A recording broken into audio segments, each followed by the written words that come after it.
Hello everyone. आज के इस वीडियो में हम बात करेंगे बीए प्रोग्राम का और बीए ऑनर्स के लिए रंगमंच जो सब्जेक्ट है आपका, इसमें हम सेकंड यूनिट का चैप्टर फर्स्ट करने वाले हैं। ठीक है, मेरा नाम सतेंद्र प्रताप है। आपको कुछ डाउट हो तो आप मुझे इंस्टाग्राम पे मैसेज कर सकते हैं। एकलव्य स्टडी पॉइंट, ये मेरा यूज़र नेम है। टाइम निकाल के आपको रिप्लाई करने का प्रयास करूँगा। टेलीग्राम ग्रुप में जुड़ जाइए, यहाँ पे आपको नोट्स वगैरह जो होते हैं वो पीडीएफ मिल जाएगी, आप यहाँ से डाउनलोड कर सकते हैं नोट्स। एक बार सिलेबस को देख लीजिए, ये आपके सामने सिलेबस है। यूनिट फर्स्ट में 2 चैप्टर थे जो कि हमने करा दिए। आज हम यूनिट सेकंड को स्टार्ट कर रहे हैं। इसका चैप्टर 1 जो है आज के इस वीडियो में कवर हो जाएगा। तो चलिए स्टार्ट करते हैं वीडियो को। सबसे पहले बात कर लेते हैं नाटक की। देखिए, इस चैप्टर के अंदर है क्या, आपको ये समझना है। इस पूरे चैप्टर में हम पढ़ेंगे कि जो नाटक होता है, उस नाटक को करने के लिए जो उसके कैरेक्टर होते हैं, उसके अंदर जो उसमें अभिनेता काम कर रहे हैं, या जो उसको बनाने वाला निर्देशक है, ठीक है, या जो पूरी टीम होती है, क्योंकि नाटक को करने के लिए पूरी एक टीम काम करती है। वो पूरी टीम का प्रैक्टिस कैसे करते हैं, वो नाटक फाइनल नाटक मतलब नाटक को चयन करने के बाद से लेके नाटक को फाइनल करने से पहले बीच में जो भी स्टेप होते हैं, चाहे उसमें रिहर्सल हो, चाहे प्रैक्टिस हो, ठीक है, या कोई सीन में बदलाव करना हो, या कुछ भी चेंजेस हो, वो पूरा का पूरा जो है इस चैप्टर में हम डिटेल में पढ़ने वाले हैं। तो चलिए देखते हैं। तो नाटक जो है एक दृश्य काव्य, आपको पता है नाटक जो है उसको हम पढ़ते जरूर हैं, लेकिन ये क्या होता है, दृश्य काव्य होता है। यानी कि ये इसका प्रदर्शन किया जाता है, इसको प्रस्तुत किया जाता है, ताकि सामने बैठी जो ऑडियंस है वो उसको देखे और उसको समझे। इसलिए नाटक की जो प्रस्तुति प्रक्रिया होती है, इसमें नाटककार हो गया, निर्देशक हो गए, अभिनेता हो गए, ये सभी मिलकर इसको सफल बनाने का प्रयास करते हैं। ठीक है, नाटक जो हम देखते हैं तो उस नाटक के अंदर केवल अभिनेता या जो उसमें जो कैरेक्टर होते हैं, जो उसमें पात्र होते हैं, जो काम कर रहे होते हैं, जिसे हम हीरो हीरोइन, ठीक है, या फिर अन्य कैरेक्टर के रूप में देखते हैं, केवल वो नहीं होते। इसके अलावा उसमें निर्देशक भी होते हैं जो कि इसको बना रहे हैं, उसको लिखने वाले, ठीक है, उसको उसमें ध्वनि देने वाले, हर तरह के मतलब लोग होते हैं इसमें। नाटक का समग्र रूप जो है वो मंचीय प्रस्तुतिकरण के बाद ही संभव होता है। कि नाटक अगर आप पूर्ण रूप से देखोगे तो वो तभी फाइनल हो पाएगा जब आप उसे मंचीय यानी रंगमंच पे देखोगे। ठीक है, और जो स्क्रिप्ट होती है, देखिए जो स्क्रिप्ट होती है उसको रंगमंच तक पहुंचाने की प्रक्रिया में रचनात्मकता भी और जटिल भी तथा दिलचस्प भी है। यानी कि जो स्क्रिप्ट होती है, जो भी नाटक की स्क्रिप्ट है, उसको रंगमंच तक लाना, उस पर एक्टिंग करना, ये एक तरह से ये क्रिएटिविटी वाला काम है। ठीक है, रचनात्मकता वाला काम है। ये काफ़ी टफ होता है, जटिल होता है, क्योंकि आपको आगे समझाऊंगा मैं कि कितनी ज़्यादा प्रैक्टिस करनी होती है नाटक को करने से पहले। ठीक है, तो ये जटिल काम है और ये दिलचस्प भी है, क्योंकि इंटरेस्टिंग भी होता है।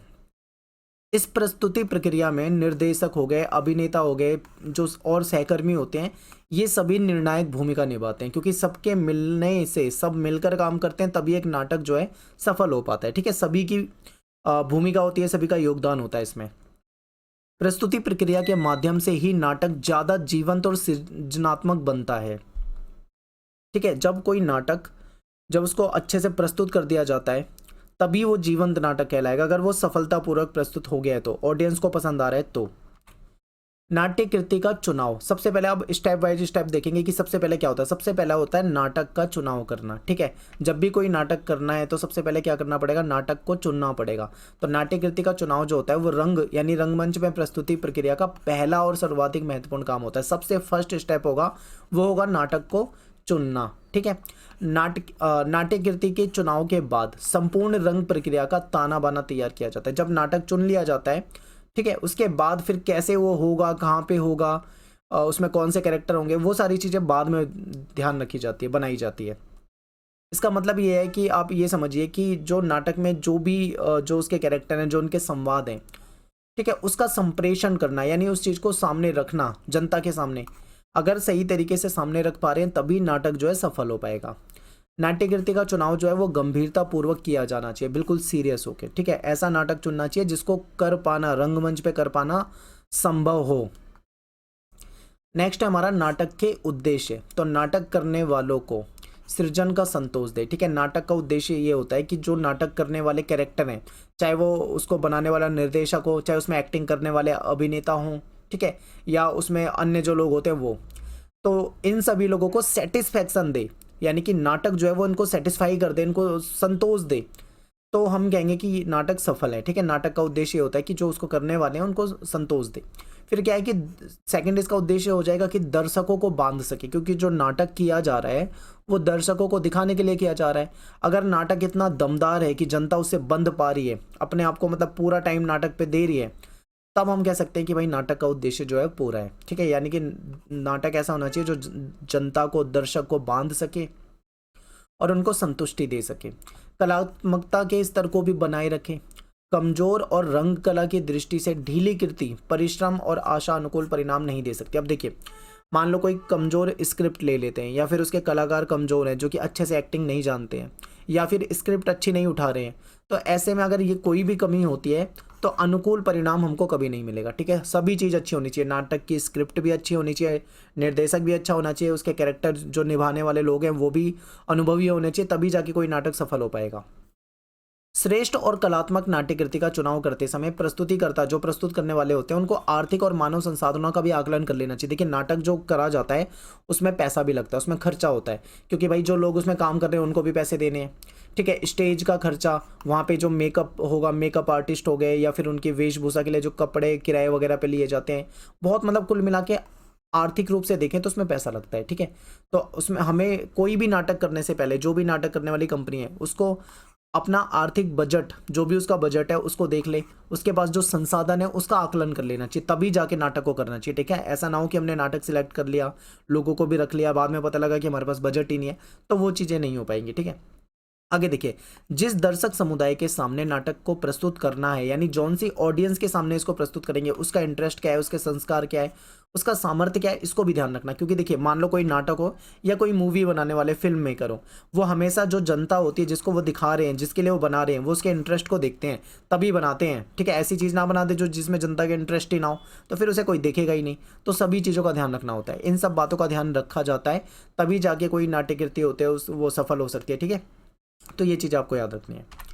आगे देखते हैं, नाटक खेलने से पहले आप किस तरह का नाटक खेलना चाहते हैं, क्या उस नाटक की प्रस्तुति का सामर्थ्य आप में है, ये निर्धारित कर लेना। बिल्कुल सही। अब देखिए, मान लीजिए कोई नाटक किया जा रहा है, तो नाटक को करने से पहले हमें ये पता होना चाहिए कि क्या हम उस नाटक को प्रस्तुत कर सकते हैं, हम हमारे बस की मतलब है या नहीं है, पहले से हमको ये डिसाइड कर लेना होगा। यदि आप कथानक प्रधान कृति उठा रहे हैं, मान लो कोई ऐसा नाटक उठा रहे हैं जिसमें कथानक प्रधान हो, ठीक है, यानी किसी नाटक का कोई मेन पार्ट हो, तो उसमें तारतम्य होना चाहिए, एक लॉजिक होना चाहिए। ठीक है, आपने देखा होगा कई सारी फिल्में भी आप देखते हो, कई सारी फिल्में आप देख के आते हो, तो उसमें आप पता लगता है कि यार क्या बता दिया, क्या दिखा दिया, कुछ समझ ही नहीं आया, स्टोरी कहाँ से जा रही है, उसमें कोई तारतम्य नहीं है, कभी कोई कैरेक्टर आ जाता है, कभी कुछ हो जाता है, कोई स्टोरी नहीं मैच कर रही। तो ऐसा नहीं होना चाहिए आपका नाटक, जो भी आप उठा रहे हो कृति, उसमें तारतम्य होना चाहिए, तभी तो वो जनता को देखने लायक लगेगा। यदि मान लो आप कोई चरित्र प्रधान कृति खेलने का विचार है, यानी कोई ऐसा नाटक लेना है जिसमें कोई चरित्र प्रधान, जैसे कि मान लीजिए आप रामलीला करना चाह रहे हो, तो रामलीला में राम का चरित्र है, मेन है, राम के इर्द गिर्द ही वो सारी चीज़ें चलती हैं, तो राम जो हो जाएंगे वो चरित्र प्रधान हो जाएंगे। ठीक है, मान लीजिए आप कोई चरित्र प्रधान नाटक खेलने का विचार कर रहे हो, तो उसमें ये देखना होगा कि चरित्र के विकास की दिशा, सहज और उसके प्रस्थान बिंदु का कार्यक्रम संबंध होना चाहिए। कहने का मतलब ये है कि जैसे मान लीजिए राम जी का कैरेक्टर लेने, तो जिसको हम लेंगे, जिसको राम का किरदार देंगे, उसका जो फेस होगा, उसका चेहरा होगा, उसके जो डायलॉग्स होंगे, उसके संवाद होंगे, ठीक है, उसका बोलने का तरीका होगा, उसका व्यवहार होगा, वो कुशल होना चाहिए, तभी तभी वो नाटक सही चल पाएगा। ठीक है, और उसकी जो भाव भंगिमा होती है वो देखना होगा, क्या उस चरित्र को वो समझ भी पा रहा है या नहीं, अपना सामर्थ्य, मतलब उसका सामर्थ्य देखना पड़ेगा कि वो उस लायक है भी कैरेक्टर के या नहीं, सभी चीज़ों को देखना पड़ेगा। इसके बाद है कि यदि हास्य प्रधान नाटक, मान लो कोई कॉमेडी वाला नाटक उठाए, तो उस पर गंभीरता से ये विचार करना होगा, ठीक है, कि क्या आवश्यक है और क्या नहीं। गंभीर नाटक की तुलना में हास्यपूर्ण अभिनय करना, अगर आप एक सीरियस नाटक कर रहे हो, उसकी जगह अगर आप कोई कॉमेडी वाला नाटक कर रहे हो, तो आपको पता लगेगा कि कॉमेडी वाला नाटक करना भी काफ़ी टफ होता है, चुनौतीपूर्ण होता है, आसान बात नहीं है। तो इसमें क्या होता है, इसमें अच्छे से अच्छे जो अभिनेता होते हैं ना, वो भी नहीं कर पाते हैं। ठीक है, तो कहीं ऐसा ना हो कि मतलब हम एक कॉमेडी वाली नाटक को बना रहे हो और गलती से हम हंसी के पात्र बन जाए और फेल हो जाए। ठीक है, तो इस चीज़ का भी ध्यान देना चाहिए, क्योंकि दर्शक जो है वो ऊबने नहीं चाहिए, दर्शक को हमेशा इंटरेस्ट बना होना चाहिए, ऐसा नाटक करना होता है। नेक्स्ट है आपका कि नाट्य कृति का अर्थ निर्धारण, पाठ और उसकी मानसिक तैयारी। जो नाटककार होते हैं, ठीक है, वो रंगमंच की पहले से परिकल्पना जो होती है उसके जन्मदाता होते हैं, कि नाटककार को पहले से पता होता है कि हमें रंगमंच पे उस नाटक को कैसे प्रस्तुत करना है, ठीक है। और जो प्रस्तुति की जो प्रक्रिया है, प्रस्तुतिकरण की जो प्रक्रिया है, उसमें कैसे हम उसको शामिल कर सकते हैं, कैसे उसको लाभप्रद बना सकते हैं। यदि मान लीजिए नाटककार किसी नाट्य दल का सदस्य है, या फिर मान लो वो कोई लोकल व्यक्ति है, स्थानीय व्यक्ति है, तो संभावना हो जाती है ज़्यादा कि नाटक सफल हो सकता है, ठीक है। एग्जाम्पल के लिए आपके सामने दे रखा है लक्ष्मी नारायण लाल, ये नाटककार थे और ये अपने नाटकों की प्रस्तुति में खुद ही भाग लिया करते थे, ठीक है। बनाते थे मतलब नाटक को, और उसमें खुद ही इसमें शामिल होते थे। भीष्म शाहनी की बात करें तो उनका एक नाटक दल था प्रयोग, ठीक है। ये हो गया। अब यहाँ पे एक चीज़ और है, देखिए कई बार क्या होता है, नाटक की स्क्रिप्ट तो पढ़ लेते हैं, रंगमंच भी तैयार कर लेते हैं, जब उसको निभाते हैं तो समझ में आता है कि यार इसमें कुछ चेंजेस करना है, इसमें कुछ बदलाव करने की जरूरत है, यहाँ पे कुछ सीन को बदलने हैं। तो ऐसे में क्या होता है कि कई बार बार बार परिवर्तन की मांग होती है, तो उससे नाटककार और निर्देशक के बीच में तनाव हो सकता है, ठीक है। मान लीजिए कोई सीन को लेकर बार बार परिवर्तन की बात आएगी तो उससे तनाव हो सकता है, बिल्कुल। और अपनी प्रस्तुति में जो निर्देशक होता है वो आवश्यक परिवर्तन के लिए स्वतंत्र है। जो निर्देशक मतलब जो नाटक को बना रहा है, ठीक है, जो नाटक को बनाने वाला होता है वो स्वतंत्र होता है कि भाई वो जैसा चाहे वैसा परिवर्तन ले सकता है। उसको जहाँ पे लगता है बदलाव करना चाहिए तो वो वहाँ पे बदलाव कर सकता है, ठीक है। चाहे उसमें कोई सहमत हो चाहे ना हो, वो निर्देशक के पास अधिकार होते हैं। और आगे चलते हैं। नाटककार, देखिए एक सिचुएशन ये भी आ जाती है जब नाटककार और निर्देशक एक ही व्यक्ति हो, यानी एक ही व्यक्ति है, वो नाटककार भी है, उसी का नाटक है और उसको बना भी वही रहा है, यानी दोनों जो है व्यक्ति एक ही है, सेम है। तो ऐसे में क्या होता है, फिर विवाद के चांस खत्म हो जाते हैं या बिल्कुल ही कम हो जाते हैं, क्योंकि जब वही बनाएगा, वही उस नाटककार है, तो विवाद होगा ही नहीं। यहाँ पे तब विवाद होता है जब दो नाटककार अलग होगा, निर्देशक अलग होगा, विचार उनके अलग होंगे, तब होते हैं उनके बीच में विवाद। और एक चीज, एक स्थिति ऐसी भी है जिसमें लेखक जो होता है जिसने नाटक को लिखा है उससे बात की जाती है, चाहे वो लेटर के जरिए, चाहे वो फ़ोन के जरिए, या फिर उससे मिलकर उससे बात की जाती है, ठीक है। उसमें अगर कुछ बदलाव करना हुआ या फिर कहीं लगता है कि कुछ चेंजेस कर सकते हैं, कुछ सुधार कर सकते हैं, तो उसमें वाद विवाद चर्चा वगैरह हो जाती है। और नाटक में जब भी कोई नाटक किया जा रहा है तो जो निर्देशक हैं या जो नाटककार हैं उनको अपने सहकर्मियों से, क्योंकि देखिए सभी, अगर उनकी जो सहकर्मी का मतलब है उनकी टीम में बहुत सारे लोग होते हैं, ठीक है, उनको नाटक को करने से पहले अपनी टीम से विचार विमर्श करना भी आवश्यक होना चाहिए, ठीक है। अगर विचार विमर्श नहीं करते हैं तो फिर उसका लाभ नहीं मिलेगा। लाभदायक तभी होगा जब वो आपस में विचार विमर्श करें और फिर अंतिम निर्णय जो है वो निर्देशक ही लेता है। अब बात करेंगे नाटक का अध्ययन। तो देखिए नाटक का अध्ययन का मतलब है कि मान लीजिए जब कोई स्क्रिप्ट आती है तो सबसे पहले उसको पढ़ा जाता है, उसको समझा जाता है, ठीक है। तो देखते हैं, जो पहला चरण होता है, पहला स्टेप होता है, वो यही होता है कि नाटक को पढ़ना, उसको समझना, उसमें क्या स्टोरी है उसको समझना, उसमें कौन कौन से कैरेक्टर है उसको समझना, ये होता है पहला चरण, ठीक है। ये प्रस्थान बिंदु है, यानी नाटक को पढ़ना, जो स्क्रिप्ट हाथ में आती है सबसे पहले उसको पढ़ना, ये प्रस्थान यानी ये शुरुआत है, अंतिम चरण नहीं है, क्योंकि इसके बाद बहुत सारे चरण हैं। मान लो आपको स्क्रिप्ट मिल जाती है, नाटक पढ़ लिया भाई, आप मान लीजिए आप एक्टर हो और आपको कोई स्क्रिप्ट दे देते हैं कि भाई आपको इसको निभाना है, तो वो पहला चरण है स्क्रिप्ट मिलना। उसके बाद तो आपको बहुत सारी प्रैक्टिस करनी है, कई लंबे समय तक प्रैक्टिस होगी, बहुत सारी चीज़ों को सीखना होगा, डायलॉग्स को सीखना होगा, ठीक है, तभी जाके वो फाइनल होगा। तो ये प्रस्थान बिंदु है, अंतिम चरण नहीं है, बिल्कुल याद रखना है। फिर क्या होता है कि इसमें कथानक हो या मान लीजिए कोई चरित्र हो या कोई डायलॉग हो या इसका कोई अर्थ हो, तो इसको समझने के लिए बार बार पढ़ना पड़ता है, ठीक है। तब तक पढ़ना पड़ता है जब तक स्क्रिप्ट को अच्छे तरीके से समझ ना जाए। तो कोई भी नाटक की स्क्रिप्ट आती है तो उसको अच्छे तरीके से, उसके अंदर के कैरेक्टर, उसके अंदर के डायलॉग, उसका क्या मतलब है, उसका क्या संदेश है, सब कुछ हमें समझना पड़ेगा पहले से, ठीक है। आगे देखिए, जब तक अर्थ बिल्कुल क्लियर ना हो जाए, स्पष्ट ना हो जाए, तब तक शांति और कल्पनाशीलता से पढ़कर नाटक को समझने का चेष्टा करनी है, उसको समझने का प्रयास करना है। दर्शकों से उसका तादम्य कैसा होगा, यानी जब वो दर्शकों के सामने रखेंगे तो दर्शक उसको देख के कैसा रिएक्ट करेंगे, उनको पसंद आएगा नहीं आएगा, बहुत सारी चीज़ें होती है, ठीक है।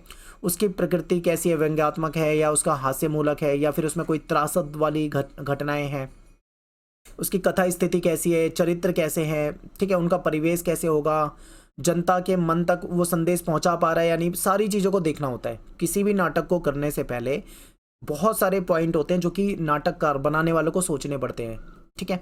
आगे देखिए, नाटककार की दृष्टि से, अब समझिए जो नाटक बनाने वाला है, लिखने वाला है, करने वाला है, तो नाटककार की दृष्टि से नाटक पढ़ने की चेष्टा करनी होगी, यानी कि जो नाटक को लिखने वाला है, बनाने वाला है, उसके नज़रिए से हमको नाटक को देखना है, ठीक है। कि जो नाटककार है वो उसको किस तरीके से दिखाना चाह रहा है, तो हमको उसके नज़रिए से उसको समझना होगा। फिर उसका नाटक का जो मेन बिंदु है, केंद्रीय कथ्य है, उसको समझना पड़ेगा। फिर जो नाटककार का जो अनुभव जगत है उससे हमको खुद को जोड़ना पड़ेगा कि नाटककार कैसे सोच रहा है, कैसे वो उस नाटक को सामने रखने की कोशिश कर रहा है। नाटक पढ़ना तभी सार्थक है जब पढ़ते पढ़ते हम उसको अपने मानस में घटित होते देख सकें। बहुत इंपॉर्टेंट पॉइंट है। देखिए, जब हम नाटक को पढ़ रहे हैं तो नाटक के अंदर जो भी घटनाएं हो रही हैं, जो भी कैरेक्टर हो रहा है, अगर हम उसको समझ पा रहे हैं, उसको फील कर पा रहे हैं, उससे जुड़ पा रहे हैं, तभी हम कहेंगे कि नाटक जो है सफल होएगा। ठीक है, क्योंकि हमें नाटक को जीना होता है, उसको समझना होता है। ऐसे नहीं कि एक स्टोरी है सिंपल सी आपने पढ़ी और ख़त्म, भूल गए, कोई मतलब ही नहीं। नहीं, बिल्कुल आपको एक एक लम्हे को समझना पड़ेगा, ये कहने का मतलब है। तो ये नाटक को समझने और दृश्य काल की अनुभूति के लिए आवश्यक है। यानी नाटक को समझने के लिए और उसको जब बाद में दृश्य काव्य में बदलना है, यानी नाटक को करना है, उसको अनुभव करने के लिए जरूरी है कि नाटक में एक एक पॉइंट को आप अच्छे से फील करने लग जाओ। क्योंकि नाटक पढ़ने से अधिक नाटक देखने की वस्तु, आप सभी समझते हैं कि नाटक पढ़ा थोड़ी जाता है, उसको नाटक बनाया ही स्टेज पे करने के लिए हुआ है। तो इसलिए क्या है, नाटक पढ़ने की बजाय उसको देखने की वस्तु है। पाठक जो है वो नाटक को देखना ही नाटक का सही रूप पढ़ना है। यानी जब पाठक नाटक को देख रहा है तो वही उसका सही रूप है, उसी को हम पढ़ना कह सकते हैं। केवल आपने किताब खरीदी, नाटक पढ़ लिया, ये नहीं। अगर आप उसको रियल में देख के आ रहे हैं तो वो होता है असली नाटक। नाटक को संवेदनापूर्ण ढंग से पढ़ना, उसका जो प्रारूप है, उसका जो प्रकृति है, उसमें जो नाटककार समझाना चाह रहा है, उसको बिल्कुल डीप सोच कर समझना ही सबसे महत्वपूर्ण होता है। ठीक है, नेक्स्ट है आपका कि नाटक की प्रस्तुति प्रक्रिया के बारे में चिंतन। यानी कि अब देखिए क्या है, हमने क्या करा, सबसे पहले नाटक को, स्क्रिप्ट को देखा, हमने उसको पढ़ा, हमने उसको समझा, हमने नाटक को सिलेक्ट कर लिया कि भाई हमें ये नाटक करना है। ठीक है, जब ये सारा डिसाइड हो गया, इसके बाद क्या होगा, अब नाटक को कैसे करना है ये तो हमारा डिसाइड हो गया कि भाई हाँ ये नाटक ठीक है, हम इसको करेंगे। लेकिन अब दूसरा सवाल ये आएगा कि नाटक को कैसे करना है, उसकी प्रक्रिया क्या होगी, कैसे उसको प्रस्तुत करेंगे, ये सेकेंड स्टेप आ जाता है। तो देखिए, नाटक को पढ़ने और चिंतन का क्रम लगातार चलता रहता है। जब भी हम नाटक को पढ़ते हैं, जब पहली बार किसी के हाथ में स्क्रिप्ट आएगी, किसी कलाकार के हाथ में, जब वो नाटक को पढ़ेगा तो वो पढ़ते पढ़ते ही फील करने लगेगा कि उसका भाई ये कैरेक्टर है, उसको नाटक में ये बोलना है, यहाँ जाना है, यहाँ पे ये घटना होगी, ये घटना होगी, ये डायलॉग्स होंगे, ऐसे करना है, वैसे करना है, सब कुछ नाटक में स्क्रिप्ट में लिखा होता है। तो वो उसी टाइम से उसको फील करने लगेगा, चिंतन करने लगेगा, महसूस करने लगेगा। ठीक है, फिर इसके बाद क्या है कि सीमित और उपलब्ध साधनों को कैसे सार्थक उपयोग में लाया जाए। क्योंकि साधन देखिए, सभी नाटककारों के पास ज़्यादा संसाधन वगैरह नहीं होते हैं। कई बार साधन जो होते हैं वो सीमित होते हैं, कम होते हैं। लेकिन कम संसाधनों में भी कैसे हम नाटक को सही तरीके से कर पाएँ। ठीक है, कैसे नाटक के जरिए जो हमारा जो संदेश हमें जनता को देना है वो संदेश उन तक पहुंचा पाएँ, तो ये हमें देखना होता है। फिर क्या है कि जो प्रस्तुति, यानी कि उसको जो प्रेजेंट करना है, उसका शैली, उसका स्टाइल क्या होगा, उसका रूप क्या होगा, उसमें अभिनेता जो उसमें एक्टर होंगे वो क्या होंगे। ठीक है, जो उसको पढ़ते हैं ना नाटक को, तो सोते जागते उनको हमेशा नाटक दिखने लग जाता है कि भाई मुझे ये करना है, ऐसे करना है। तो ये सारी बातें आपको यहाँ पे बताई हुई है। नाट्य प्रस्तुति के लिए मानसिक तैयारी आरंभ हो जाती है। नाट्य प्रस्तुति के लिए मतलब मानसिक रूप से हम तैयार हो जाते हैं कि भाई हमें ये नाटक प्रस्तुत करना है। और पात्रों के प्रवेश, यानी जो कैरेक्टर है उसके अंदर वो कहाँ से प्रवेश करेंगे, कहाँ पे उनका प्रस्थान होगा, उठने बैठने की कौन सी जगह है, उनकी गति संचालन कैसा होगा स्टेज पे जाके, ठीक है, क्या करना है, कब कौन सा डायलॉग बोलना है, वो सब कुछ मतलब उनको पहले से सूझने लगेगा कि ऐसे ऐसे हमें ये करना होगा। इसके बाद विभिन्न जो भूमिकाओं के लिए पात्रों का चयन करना। आप देखिए, कोई नाटक है, मान लीजिए उस नाटक के अंदर बहुत सारे कैरेक्टर होते हैं। ठीक है, आप मान लीजिए मैं रामायण है, रामायण को एक एज ए नाटक आप प्रस्तुत कर रहे हो, तो उसमें कितने सारे कैरेक्टर होंगे। मेन कैरेक्टर जो है वो राम जी होंगे, उनके साथ बहुत सारे, जैसे अयोध्या का सीन आएगा तो अयोध्या के बहुत सारे हो जाएंगे, अयोध्या की जनता भी दिखानी होगी, दशरथ भी दिखाने होंगे, उनके भाई वगैरह सब दिखाने होंगे। ठीक है, वन में जाते हैं तो वन में फिर अलग बहुत सारे ऋषि वगैरह मिलेंगे उनको। ठीक है, कहीं युद्ध करते हैं तो फिर उनको अलग लोग मिलेंगे। तो बहुत सारे कैरेक्टर हो जाते हैं नाटक के अंदर। तो क्या होता है, इसमें जो पात्र होते हैं उनके लिए भूमिका तय करनी होती है कि भाई कौन से पात्र को कौन सा कैरेक्टर दिया जाएगा, कौन से पात्र को कौन सा कैरेक्टर देना है, ये सब कुछ डिसाइड किया जाता है। ठीक है, और अगर मान लो ऐसा लगता है कि ज़रूरत पड़ रही है तो उसमें कुछ परिवर्तन की संभावना है तो वो भी बनी रहती है, तो उसको भी कर सकते हैं, परिवर्तन भी कर सकते हैं, उसमें चेंजेस भी कर सकते हैं। ठीक है, अब बात करेंगे पात्रों के चयन पे। देखो, नाटक चुन लिया गया है, नाटक की स्क्रिप्ट तैयार हो रखी है। ठीक है, अब क्या करना है, जो उसके अंदर पात्र होंगे, यानी जो पात्र होंगे उसके जो अभिनेता जिसको भी हमें रखना है उनको चुनना है किसी भी भूमिका में अभिनेता का चुनाव जो होता है वो बहुत ही इंपॉर्टेंट होता है, ठीक है, क्योंकि नाटक को जो मेन लीड करने वाले हैं वो उसके कैरेक्टर ही होते हैं। इसी से नाटक की नियति कैसी होगी वो निर्धारित होगी। ये यदि निर्देशक यानी नाटक को बनाने वाला निर्देशक जो है उसका चुनाव सही है तो चरित्र उभर कर आएगा, यानी जो निर्देशक है वो सही कैरेक्टर को चुनते हैं तो अपने आप ही उभर कर आएगा, वरना नाटक को वो ले डूबेगा। ठीक है, बिल्कुल सही। अब देखिए, जैसे मैं आपको सामने एक एग्जांपल देता हूँ, कोई मूवी बना रहे, उसमें एक हीरो बनाना है और एक विलन बनाना है, यानी एक गुंडे का रोल करवाना है। तो गुंडा जो होगा उसका फेस ऐसा होना चाहिए जिसे देखकर लगे हाँ वो गुंडे जैसा है। ठीक है, उसकी बॉडी, उसकी पर्सनैलिटी, उसकी आवाज़, उसके डायलॉग्स, डिलीवरी, हर चीज़ मतलब विलन से सूट करनी चाहिए। और हीरो ऐसा होना चाहिए जो लगे हाँ हीरो है। अब मान लीजिए जिसके अंदर हीरो वाली क्वालिटी है उसको विलन बना दो, और जिसके अंदर विलन वाली क्वालिटी है उसको हीरो बना दो, तो क्या होगा, फिल्म जो है वो नहीं चलेगी, सही से नहीं चलेगी, बिल्कुल नहीं चलेगी।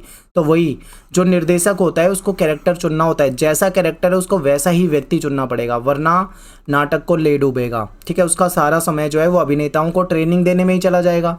अब बेकार कैरेक्टर ले लिया, वो समझ ही नहीं पा रहा है तो उसको ट्रेनिंग ही देता रह जाएगा, तो ऐसे कहाँ सफल होगा। तो पात्रों के चुनाव पर नाटक की सफलता और असफलता जो है वो बहुत सीमा तक निर्भर करती है। अगर सही कैरेक्टर मिल गया, सही एक्टर मिल गया तो फिर तो समझ लो नाटक चलेगा, और अगर बेकार मिल गया तो समझो नाटक जो है वो डूबेगा।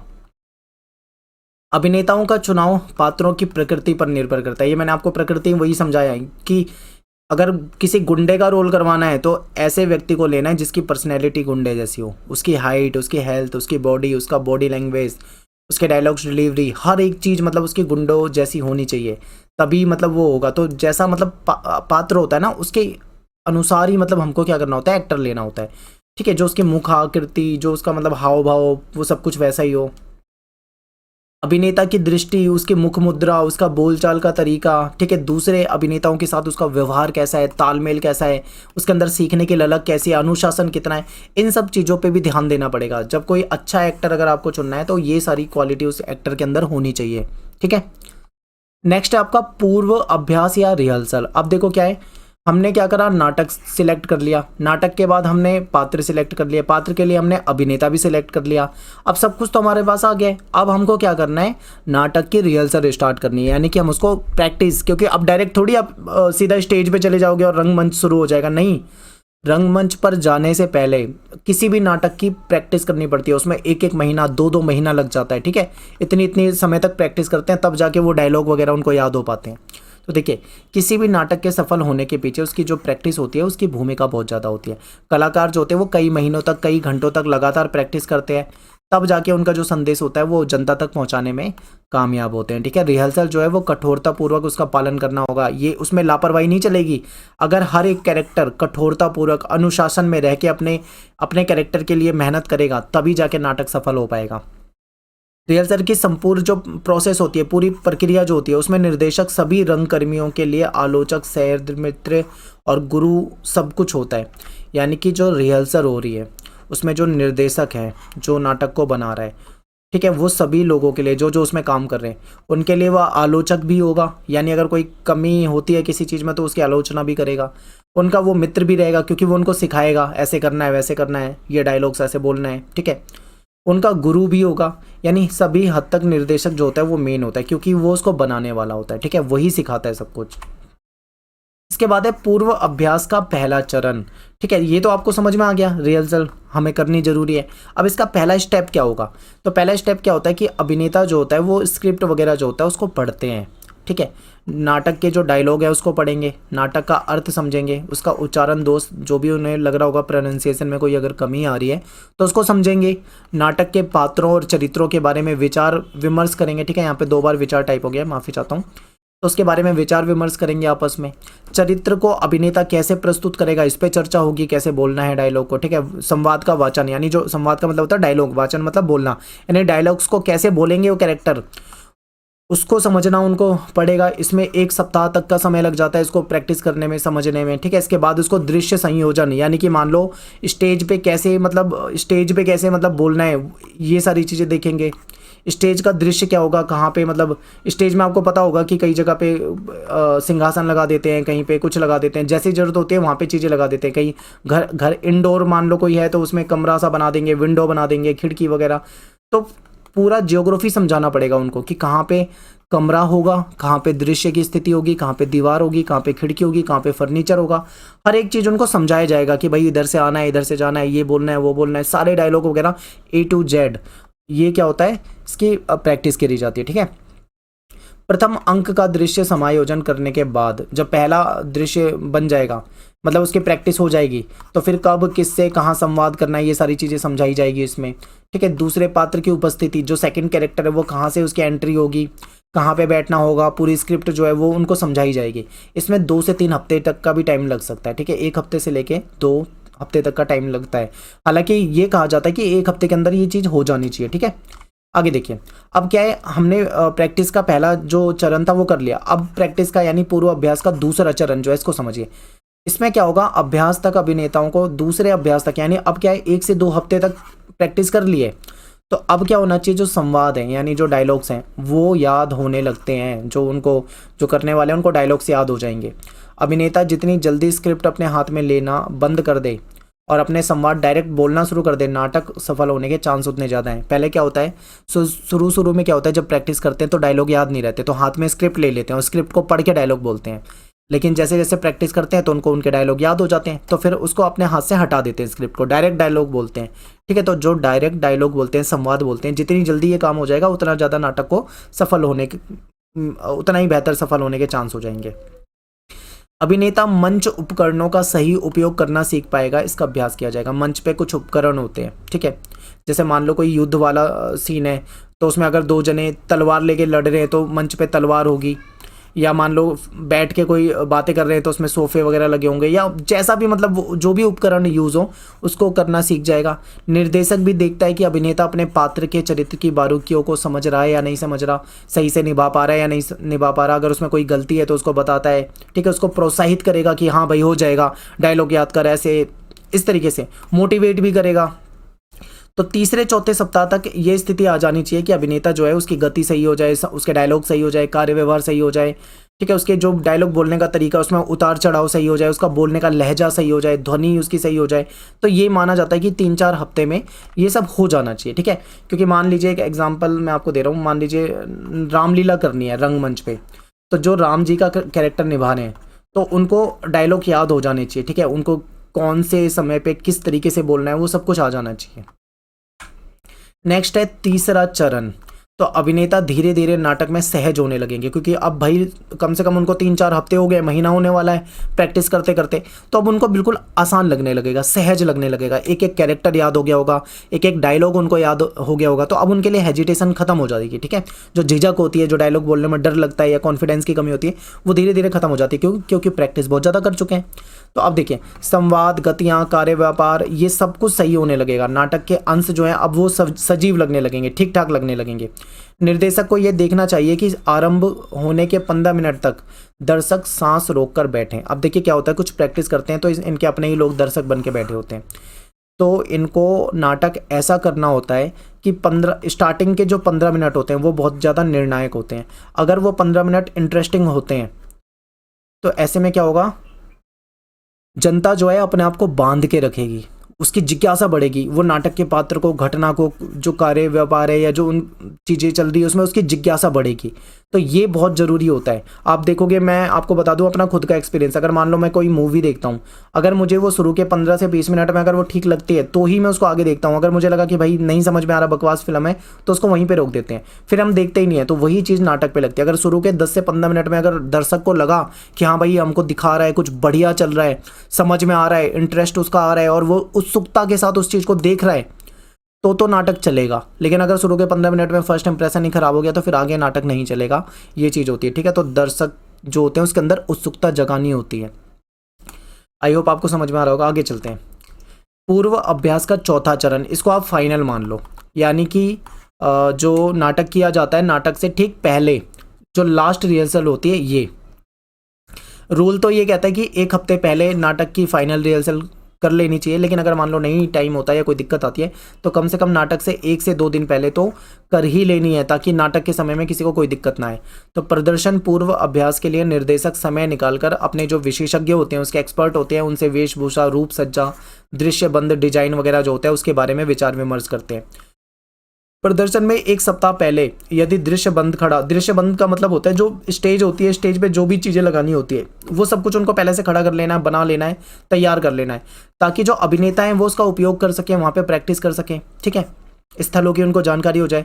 प्रदर्शन पूर्व अभ्यास जो है वो 3-4 दिन तो अवश्य हो, कहा जा रहा है कि कम से कम 3-4 दिन पहले तो हो जाना चाहिए। और अगर 3-4 दिन पहले नहीं हो पा रहा है तो कम से कम एक दिन पहले तो भाई प्रैक्टिस करनी जरूरी है। एक दिन पहले अगर प्रकाश व्यवस्था सही बना देंगे, वहाँ पे लाइटिंग वाइटिंग लगा देंगे, रंगों का मिश्रण, घनत्व, वो सब कुछ उनको सही से पता लग जाएगा, तो ऐसे में क्या होगा, वो अच्छे से कर पाएंगे। ठीक है, नाटक को। अब ये वही एग्जाम्पल है, जैसे मान लीजिए आप एग्जाम दे रहे हो, आप कुछ भी प्रैक्टिस मत करो, 2-4 किताब पढ़ लो और सीधा गैप दे दो और सीधा जाके पेपर दे दो, तो आप बहुत सारी चीज़ें भूल जाओगे, अच्छे से नहीं कर पाओगे।